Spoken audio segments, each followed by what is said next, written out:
In this session, we're going to look at capacity building and how you can apply it to the program planning process. Now, capacity building is a big buzzword that's been around probably for 50 years in the development world. Sometimes it's referred to as capacity development and sustainable developments within that same sphere. But for this session, I'll use the word capacity building.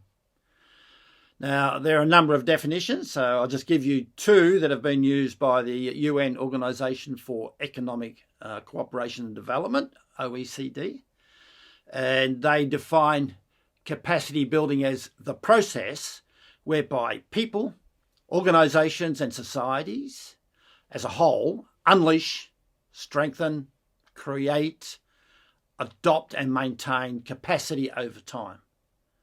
Now, the key words in that definition for me are process. It is a process. It's not a one-up event.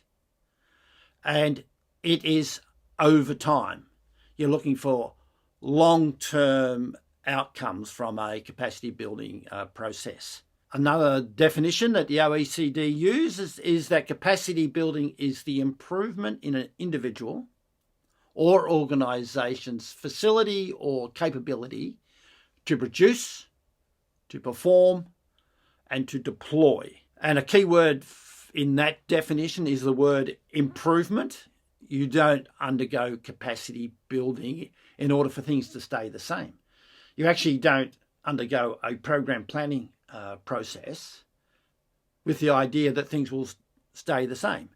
We do it with the intention of increasing people's facility, of improving the situation and getting better outcomes. So there's a great overlap there.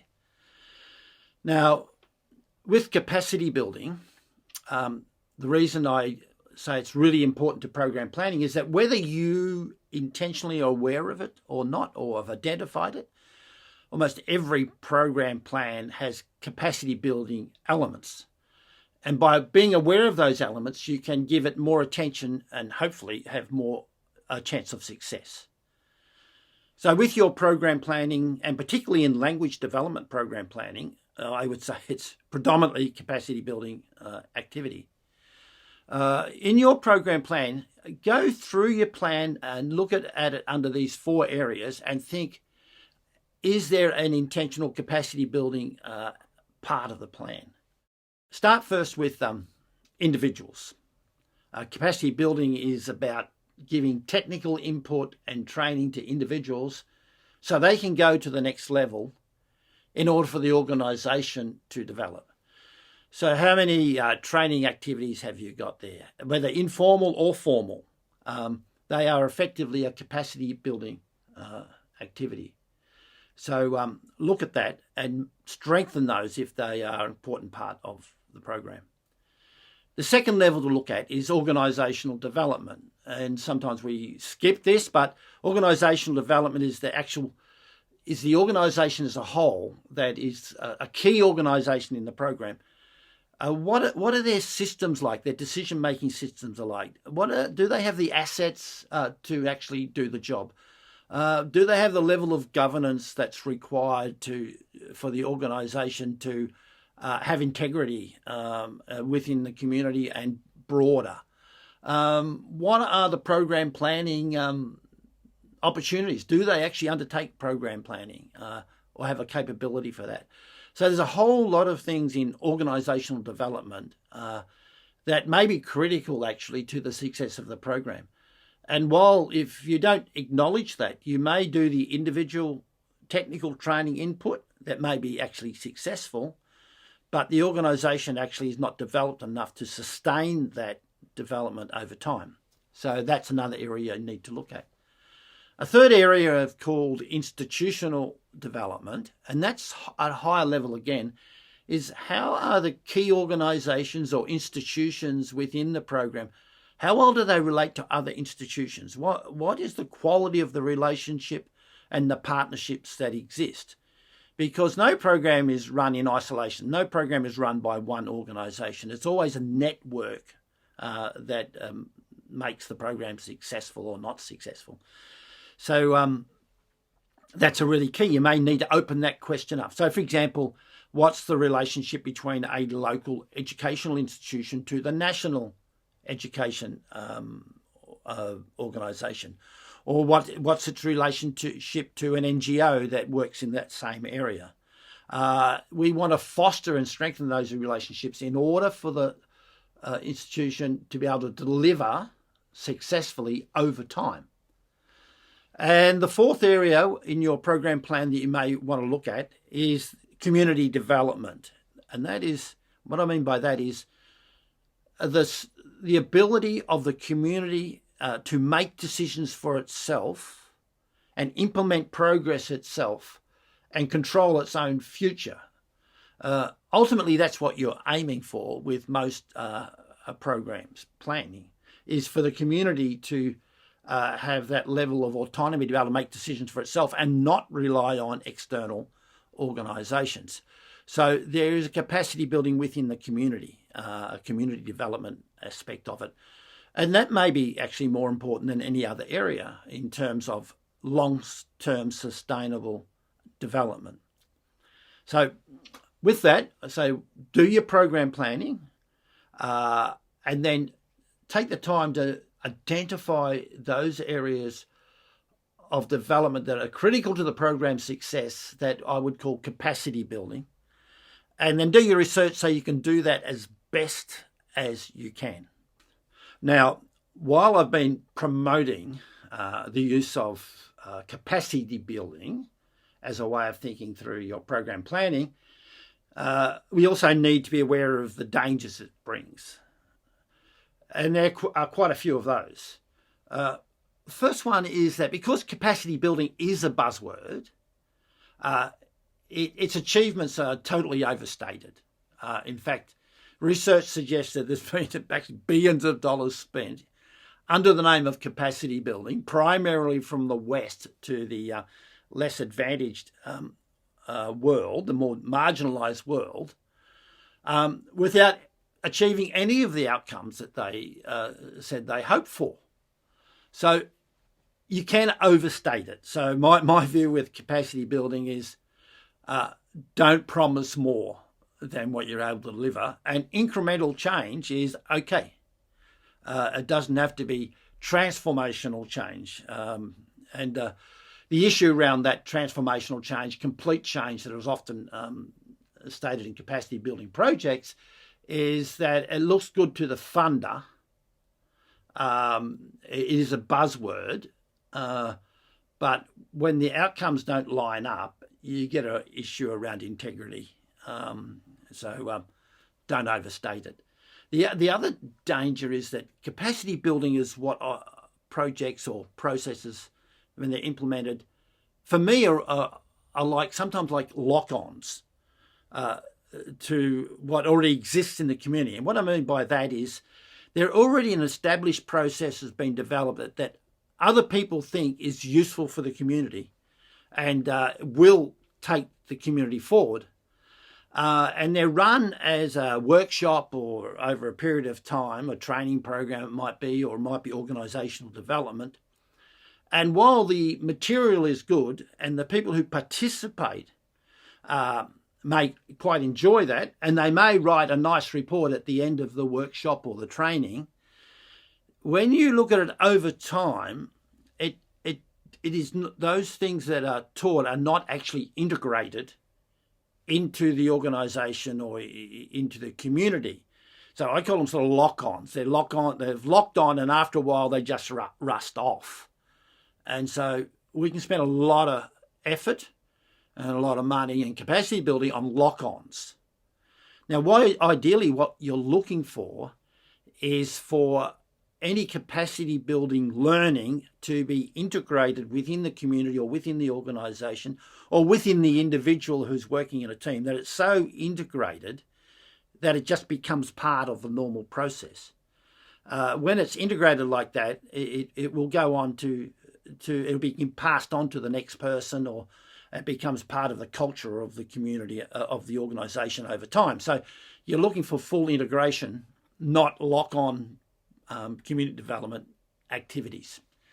And And the other aspect you've got to be really careful about is unintended consequences.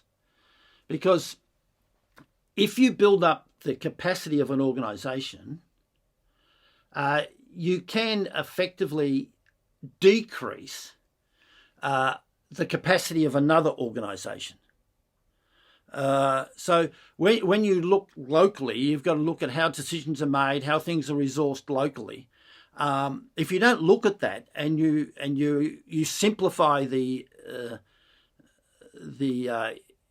challenges before you, it's quite easy then to have an external organisation or even closely related to that community develop that organisation, build that organisation's capacity, but you may decrease local capacity, and the long-term effect of that is not a positive one. Now, I can give you an example from an Australian Aboriginal context, and this example was written up in a book called Why Warriors Lie Down and Die.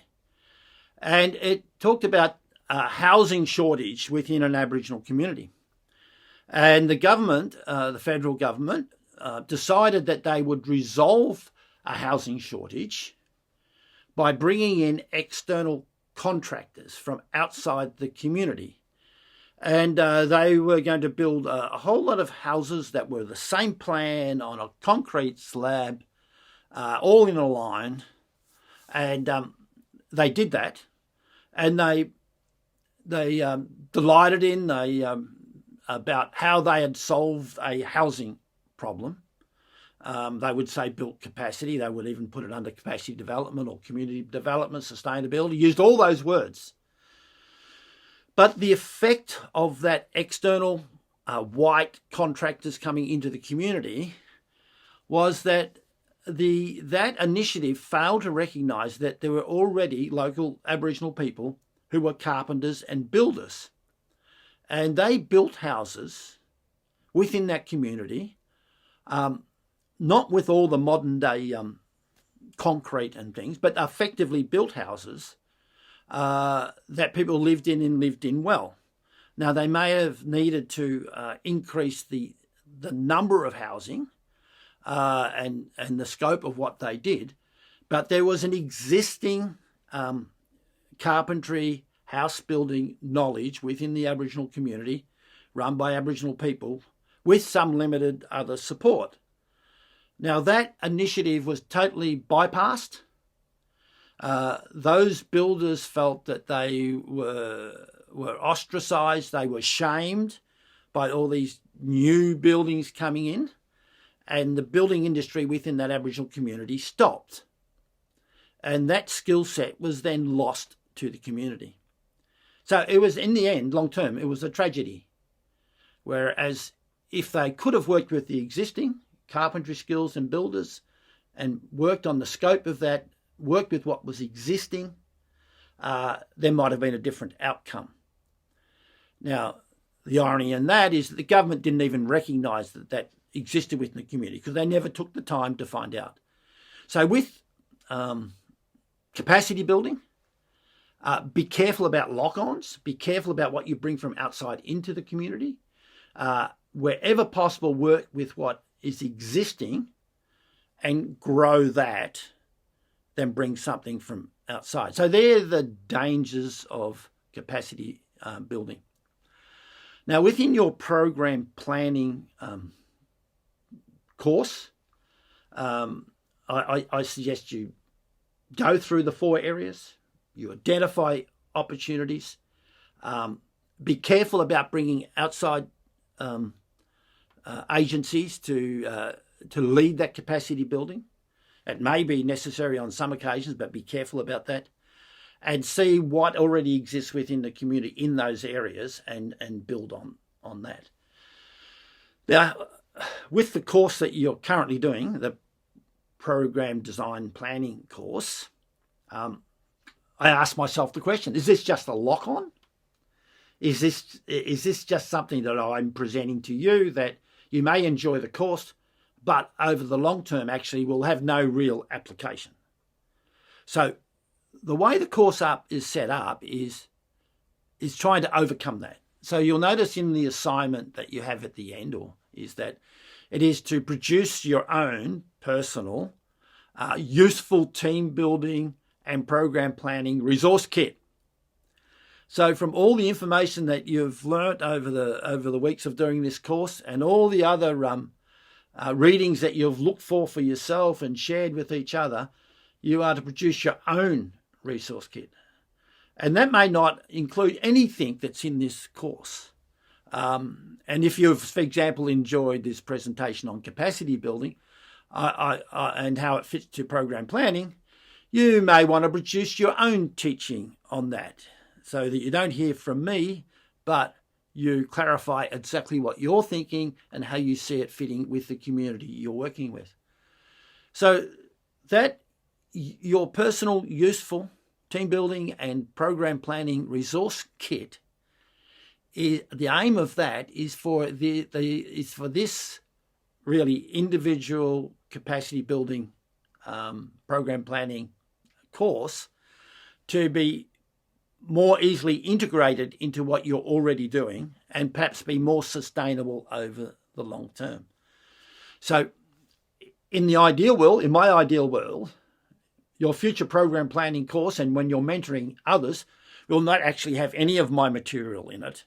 It'll be all your own material developed in your own context and applied over long term, and that can then easily be passed on to others. So there are things you can do to integrate capacity building just by the things you ask of other people.